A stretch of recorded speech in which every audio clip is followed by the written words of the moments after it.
नमस्कार मंडळी, मी आहे प्रमोद खरे आणि तुम्ही पाहत आहात आपलं चॅनल मी माझे आणि तुम्ही. मंडळी, मी जी तुम्हाला सिंधुदुर्गातली टेबलावरची विळी दाखवली होती त्याला प्रतिसाद मिळालेला आहे. तेव्हा तुम्हाला आता त्याबद्दलची महत्त्वाची गोष्ट सांगतो.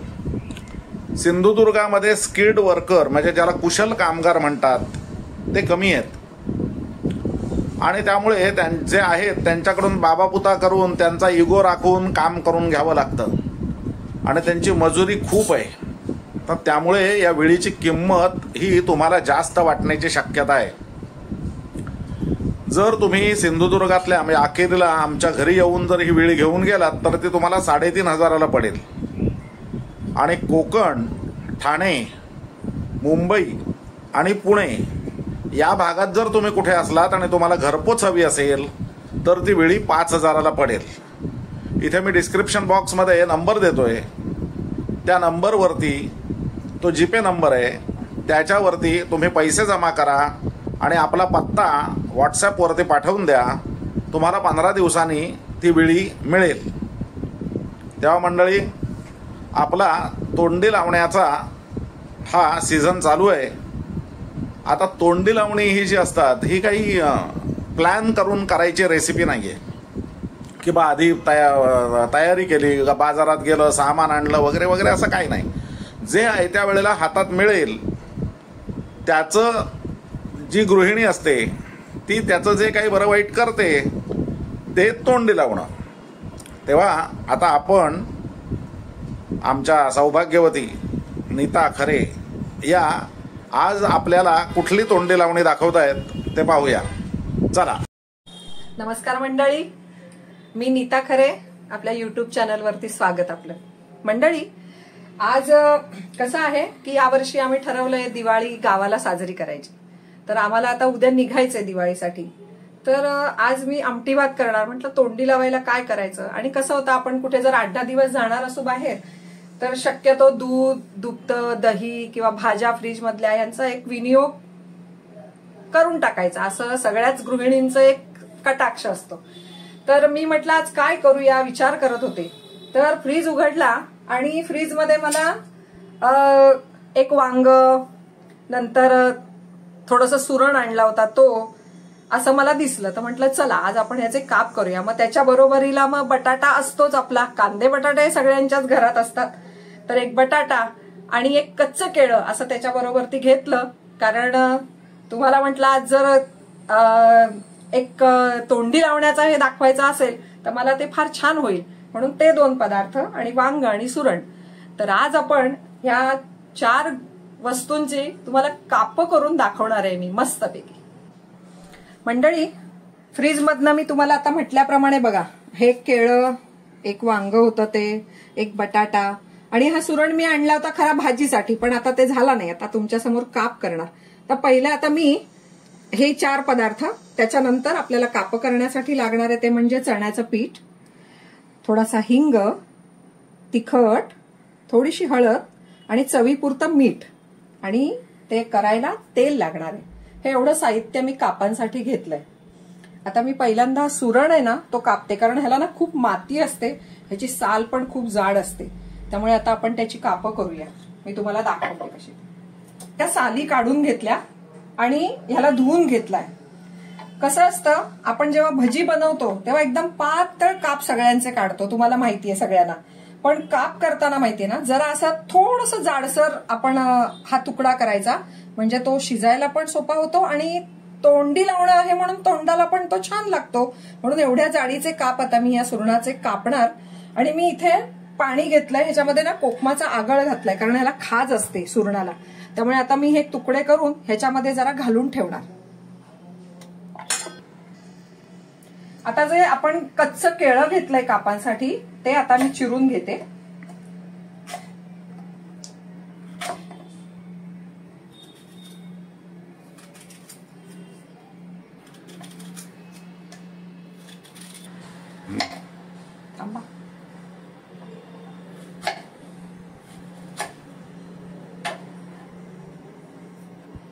ह्या कच्च्या केळ्याचे मी असे काप करून घेतले आणि इथे दुसऱ्या भांड्यामध्ये मी पाणी घेतलंय, त्याच्यात थोडंसं मीठ टाकलंय आणि आता एक काप मी जरा त्या पाण्यामध्ये टाकते.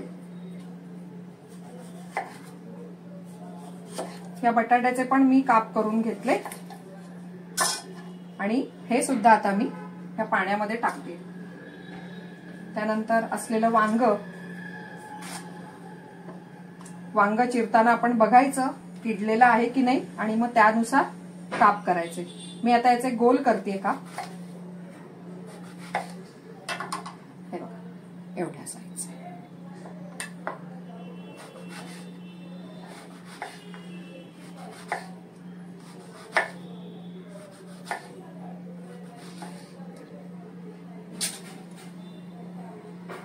हे सगळे काप आता मी हे पण पाण्यात टाकते.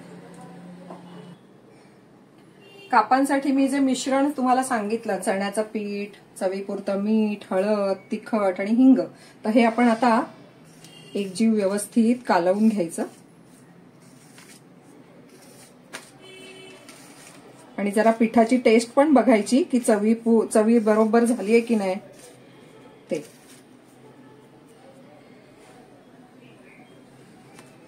आणि आता हे सगळं मिक्स केलं. हे आता आपण असं सगळं मिक्स केलंय. जरा ह्याचं तिखट मिठाची चव बघायची आधी नेहमी, आणि मग आपण हे एक एक जे काप आहेत तर हे पिठात असं घोळवायचं आणि ह्याला जरा 5 मिनिटं जरा असंच हे मिश्रण लावून ठेवून द्यायचं. कारण काय आहे माहितीये की हे जे आपण पीठ लावतो हे तिखट मीठ, तर जरा ह्याला रेस्ट दिली 5 मिनिटं की एकदम त्याची चव छान होते. नाहीतर आपण कसं होतं, लगेच पीठ लावलं आणि करायला गेलो की पीठ वेगळं आणि भज्यांसारखं म्हणजे भजी कशी तसं होऊन जातं. आपल्याला काप करायचे तर असं जरा जाडसर आणि टेस्टी झाले पाहिजेत. म्हणून हे ह्या मिश्रणामध्ये मी काप असं बुडवून इथे 5 मिनिटासाठी रेस्ट करायला ठेवलाय. तो रेस्ट का करायचा, तर चव पण छान होते. नाहीतर आपण लावायला गेलो लगेच तर काप वेगळा आणि मसाला वेगळा असं होऊन जातं आणि मग तुम्ही म्हणाल आधी सांगितलं नाही, तर तसं नाही. आधी 5 मिनिटं आपण लावून ठेवायचं आणि मग ते तव्यावरती लावायचं. तर हे मी एक एक आता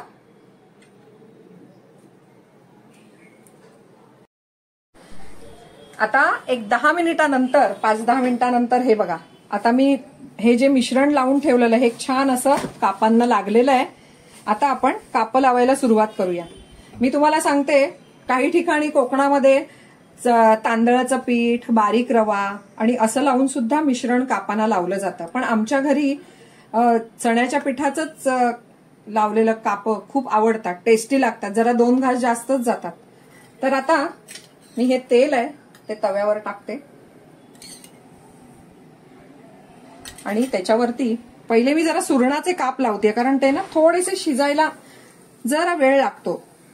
त्यामुळे मी आधी सुरणाचे काप लावून घेते सगळे.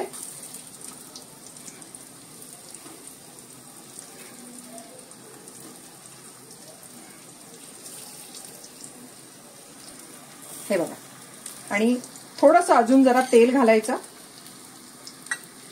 गॅस मीडियम ठेवायचा आणि ही जी बाजू आहे पहिली आपण लावलेली, तर ती व्यवस्थित 5 मिनिटं तरी छान मंद गॅसवरती शिजवून घ्यायची. मंद गॅसवरती 5 मिनिटं मी झाकण ठेवून हे एक बाजू शिजवून घेतली. ते आता झाकण मी बाजूला काढलं, आपण बघूया आता. हे बघा, छान गोल्डन ब्राऊन खमंग झाले व्यवस्थित.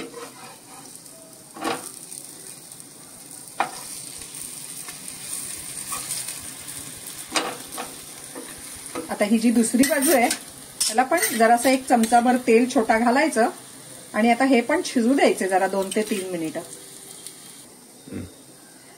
हे बघा, आता व्यवस्थित गोल्डन फ्राईड दोन्ही बाजूनी मस्त काप आपले तयार झालेले आहेत हे खायला. हे मी आता डिश मध्ये काढून घेते.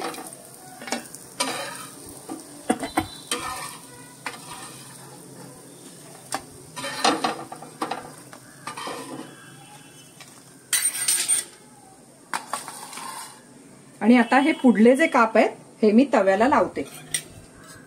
थोडंसं तेल घातलं, जरा 2 चमचे.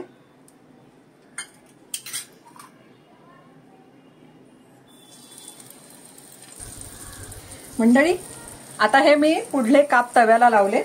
आपण आता हे जरा झाकण ठेवून सांगितल्याप्रमाणे मंद गॅसवर 3 ते 4 मिनिटं शिजवून घेऊया. एक तुम्हाला सांगायचंय की सिंधुदुर्गामध्ये आता आम्ही राहून आम्हाला जो 22-23 वर्ष झाली, तर कोकणी माणसाला कसं असतं की त्यांना, तुम्हाला माहितीये की मांस मच्छी वगैरे हवीच असते. आता ज्या वेळेला त्यांचं सोमवार गुरुवार हे त्यांचे शिवराक जेवण जेवायचे दिवस आहेत, म्हणजे कसं शुद्ध शाकाहारी. मग आता त्याच्यात उसळ भात वगैरे त्यांचा जो काय असेल. पण कोकणी माणसाचं एक आहे की काप हवेत, मग सुरणाचे करतील ते, नाहीतर कच्च्या केळ्याचे करतील. आणि हे दोन्ही जरी नाही झालं तर बटाटा मात्र नक्कीच घरात असतो. मग त्याचे काप हे झालेच पाहिजेत, तरच कोकणी माणसाच्या गळ्याखाली जेवण उतरेल असं असतं. त्यामुळे हे काप कोकणामध्ये केलेच जातात शिवराक जेवण असेल तेव्हा. आता तव्यावरती हे सगळे जे लावलेले काप आहेत मी, ते बघा आता मस्त असे गोल्डन ब्राऊन झालेले आहेत. दोन्ही बाजूनी मस्त शेकवून शिजवून घेतलेत. आता आपण ह्याचं प्लेटिंग करूया. तर अशा पद्धतीनं आपले हे सगळे 4 याचे काप तयार झालेले आहेत खायला. हे बघा, हे केळ्याचे काप, हे वांग्याचे, हे बटाट्याचे काप आणि हे कच्च्या केळ्याचे काप. तर आता असे हे सगळे तयार झालेत, हे खायला तयार आहेत. हे तुम्ही आमटी भातावर खाल्ले तरी छान लागतात आणि नुसते खाल्ले तर अजून छान लागतात. तर अशा पद्धतीनं हे आपले काप तयार झालेत खायला. तुम्ही पण करा घरी आणि ह्याचा आनंद घ्या. मंडळी, ही होती आपली 4 प्रकारची तोंडी लावणी. हा व्हिडिओ मी इथेच थांबवतोय. तुम्हाला हा जर आवडला असेल तर लाईक करा, शेअर करा मित्रमंडळींमध्ये, कमेंट करा आणि हो, सबस्क्राईब करायला विसरू नका हो. प्लीज प्लीज सबस्क्राईब करा. धन्यवाद.